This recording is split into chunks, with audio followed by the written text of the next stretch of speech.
Next हमारा आता है टॉपिक कंट्रीब्यूटरी।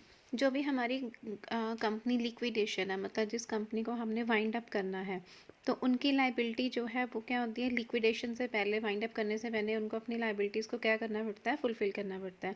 तो जितने भी शेयर होल्डर्स होते हैं उन कंपनी के, वो एज ए कंट्रीब्यूटरी भी रोल प्ले करते हैं।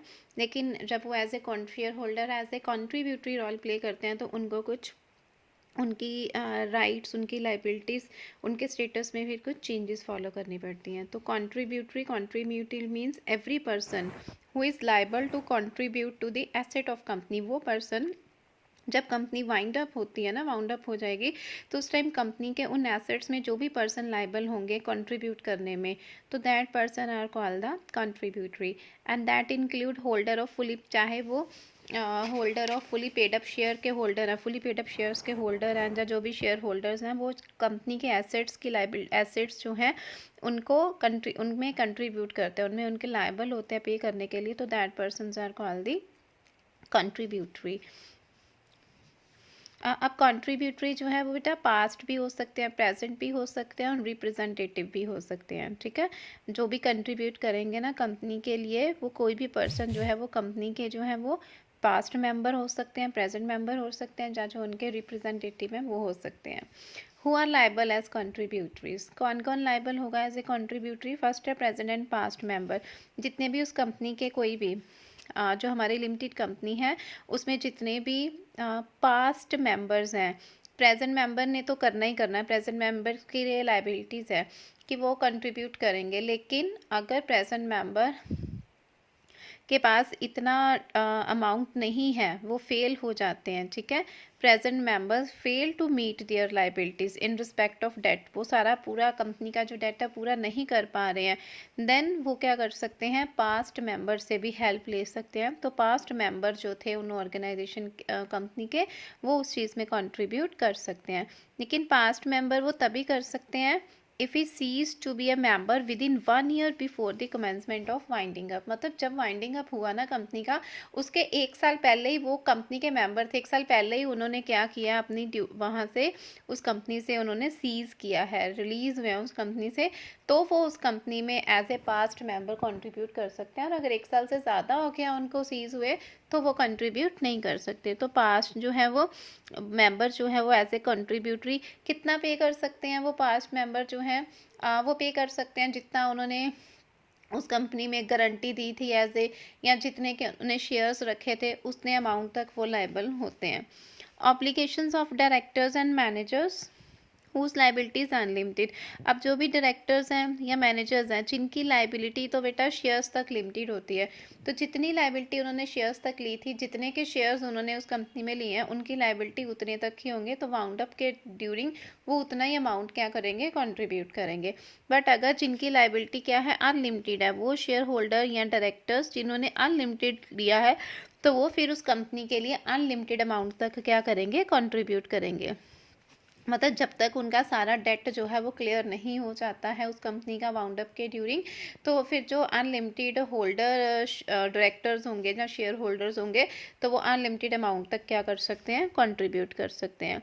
ठीक है, और अगर वो कंट्रीब्यूशन जो है वो ट्रिब्यूनल है, अगर उसको लगेगा कि उनके डेट्स और लाइबिलिटीज़ जो हैं वो क्या हो गई हैं, सेट पूरी फुलफिल हो गई हैं, और उसके बाद कुछ उनके पास बचता है, तो वे फिर उन डायरेक्टर्स को क्या करेंगे, उस सरप्लस अमाउंट में से क्या करेंगे, अमाउंट कुछ रीपे करेंगे। नेक्स्ट आ जाता है holder of fully paid up share. Holder of fully paid up share मतलब कंट्रीब्यूटर बन सकता है, but he is not liable to make an contribution to the asset he is normally. मतलब a holder of fully paid up share जो है वो भी एक कंट्रीब्यूटर होता है, but he is not liable to make any contribution to the asset. जब तक उनको लगता है कि ट्रिब्यूनल का ऑर्डर नहीं मिला है, या जब तक वो फुली पेड अप शेयर को में कंट्रीब्यूटरी अमाउंट नहीं पे कर पा रहे हैं, तो उनकी मर्जी है कि वो उसमें कंट्रीब्यूट करेंगे या नहीं करेंगे। एक minor can not B A contributory. Minor कभी भी कंट्रीब्यूटरी नहीं हो सकता, चाहे उसके पास फुली पेड अप शेयर है, फिर भी वो कंट्रीब्यूटरी जो है वो नहीं बन सकता। अगर तो कंपनी के पास कुछ सरप्लस फंड है तो वो सरप्लस फंड में से क्या करते हैं, उनको रीपेबल कर देते हैं।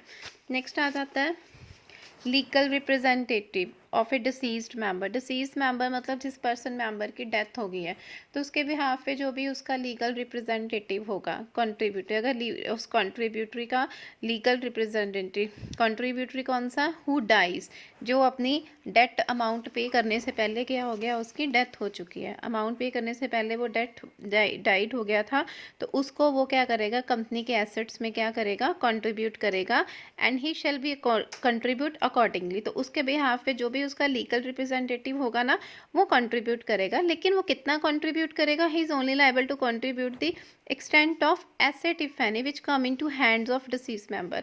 उस डिसीज मेंबर के हाथ में जितने का भी एसेट आया था ना, उस एसेट की अमाउंट तक ही वो क्या करेगा, कंट्रीब्यूट करेगा, उससे ज़्यादा वो कंट्रीब्यूट नहीं करेगा। कौन नहीं करेगा, लीगल रिप्रेजेंटेटिव। अगर तो वो मेंबर अलाइव है, जिंदा है, मर उसकी डेथ नहीं हुई है, तो वो खुद ही कंट्रीब्यूट करेगा, लेकिन अगर उसकी डेथ हो चुकी है और उसने अपना डेट अमाउंट अभी पे नहीं किया था तो उसके बिहाफ पे जो भी लीगल रिप्रेजेंटेटिव होगा वो पे करेगा, लेकिन वो कितना कंट्रीब्यूट करेगा, जितने कि उसके पास, डिसीज मेंबर के पास उस कंपनी के एसेट थे, उतने अमाउंट तक ही वो क्या करेगा, पे करेगा। Liability of present members. Now present members की लाइबिलिटी जो होती है, जो प्रेजेंट मेंबर्स होते हैं बेटा, वो आते हैं लिस्ट ए के अंदर, क्योंकि उनकी प्राइमरी, उनकी क्या होती है, प्राइमरी, क्योंकि वो एट ए प्रेजेंट उस कंपनी के मेंबर है, तो उनकी लाइबिलिटी भी क्या होगी, प्राइमरी, कि अगर कंपनी को वाउंड अप करना है तो कंपनी के पास जो भी बचा हुआ है तो उनके कंपनी के जो प्रेजेंट मेंबर्स होंगे वो ही उसमें से अपनी लाइबिलिटीज़ को क्या करेंगे, पे करेंगे। तो कंपनी प्रेजेंट मेंबर अगर तो उनकी liability by limited by guarantee है, तो जितनी की उन मेंबर्स ने गारंटी दी थी वो उतना अमाउंट तक ही क्या करेंगे, कंट्रीब्यूट करेंगे। और अगर उनकी लाइबिलिटी क्या है, लिमिटेड बाय शेयर है, तो फिर जितने अमाउंट्स के उनके पास शेयर्स हैं उतनी वैल्यू तक वो क्या करेंगे, कंट्रीब्यूट करेंगे।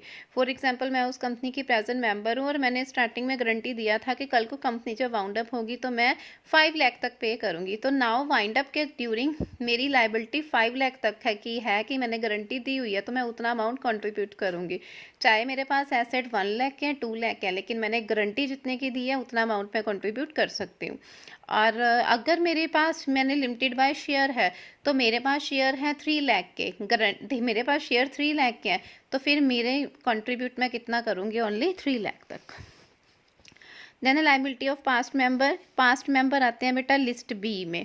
इनकी लाइबिलिटी जो है वो अराइज नहीं होती, इनकी लाइबिलिटी अराइज होगी, कब अराइज होगी, इनकी लाइबिलिटी क्या होती है, सेकेंडरी, कि अगर प्रेजेंट मेंबर कंट्रीब्यूट नहीं कर पा रहे हैं, उनके पास इतनी अमाउंट नहीं है कि वो क्लियर कर पाएँ, सारा अमाउंट डेट पे कर पाएँ, तो उस केस में फिर जो ये होते हैं जो प्रेजेंट पास्ट मेंबर्स होते हैं ना, पास्ट मेंबर कौन से, जो 1 ईयर पहले ही अभी क्या हुए हैं, उस कंपनी से क्या हुए हैं, उन्होंने सीज हुए हैं, तो वो क्या कर सकते हैं, फिर लायबल होंगे पे करने के लिए। ठीक है, अगर प्रेजेंट मेंबर जो है वो नहीं पे कर पा रहे हैं, डेट को सेटिस्फाइड नहीं, अनसेटिस्फाइड है, वो पेमेंट नहीं कर पा रहे हैं, तो उनके बिहाफ पे जो पास्ट मेंबर थे, जो 1 ईयर पहले ही अभी वाउंड अप रिलीज हुए थे, वो उसमें क्या करेंगे, कंट्रीब्यूट करेंगे।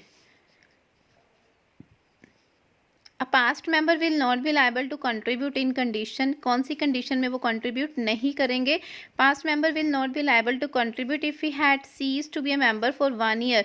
अगर वो 1 साल से ज़्यादा हो गया उसको सीज हुए उस कंपनी से, तो वो नहीं करेगा। मैंने ऑलरेडी बोला था ना, पास्ट मेंबर तभी कर सकते हैं अगर वो 1 ईयर पहले ही सीज हुए हैं, अगर वो 1 ईयर से पहले के ज़्यादा हो गया उनको सीज हुए, तो वो कंट्रीब्यूट नहीं करेंगे।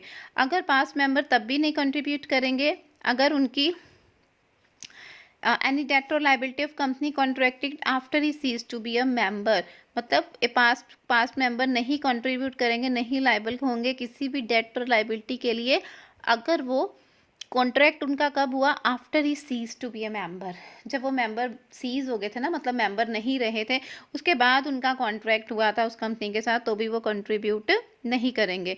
अगर पास्ट मेंबर की लाइबिलिटी नहीं राइज होगी, if there remain nothing unpaid, मतलब उनकी तरफ से कुछ भी पे करने वाला बचा ही नहीं था, तो फिर वो कंट्रीब्यूट नहीं करेंगे। वो तो तभी करेंगे ना अगर उनके पास है, उनके पास शेयर्स थे, एसेट्स थे, अगर उनके पास कुछ रिमेनिंग ही नहीं था तो वो कंट्रीब्यूट नहीं करेंगे।